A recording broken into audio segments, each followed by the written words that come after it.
మీరు కూడా ఒకటి గుర్తుపెట్టుకోవాలి, ఇలాంటి ప్రభుత్వాన్ని ఎప్పటికప్పుడు మీరు కూడా అభినందించే పరిస్థితి రావాలి. అందుకే ఈరోజు నేను ఇక్కడికి వచ్చినప్పుడు గుర్తొస్తుంది, మొన్ననే కడపలో మహానాడు పెట్టాను.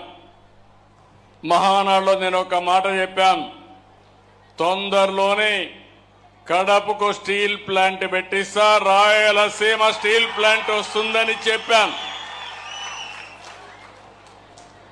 అనుకున్న ప్రకారమే స్టీల్ ప్లాంట్ శాంక్షన్ చేశాం, డెవలపర్ని ఐడెంటిఫై చేశాం, జిందాల్ వర్క్ ప్రారంభించాడు.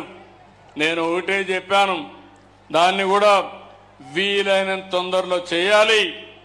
అది కూడా మీరు ఒకసారి చూస్తే రాబోయే రోజుల్లో 2028 డిసెంబర్ కంతా ఫేజ్ 1 పూర్తి చేయాలని చాలా స్పష్టంగా ఆదేశాలు ఇచ్చాను.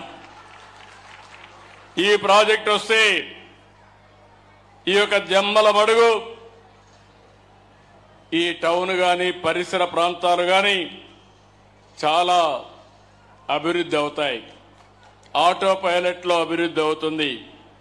మీరు ఒక్క విషయం గుర్తుపెట్టుకోవాలి, దేన్నైనా చెడగొట్టడం పడగొట్టడం చాలా సులభం. కొండల పాలల్లో ఒక విషయం వేస్తే దాంతో అయిపోతుంది. ఆ పాలు తయారు చేయాలంటే తయారు చేసిన వాళ్ళకి ఆ కష్టం తెలుస్తుంది.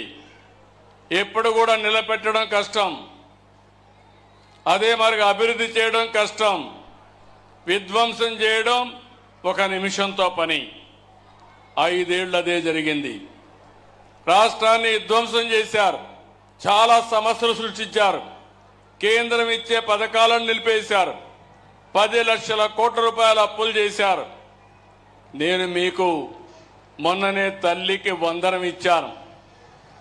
నేను ఒక మాట చెప్పాను, ఎంతమంది పిల్లలుంటే అంతమంది పిల్లలకి తల్లికి వందనం కింద మీకు ఇస్తానని చెప్పాను.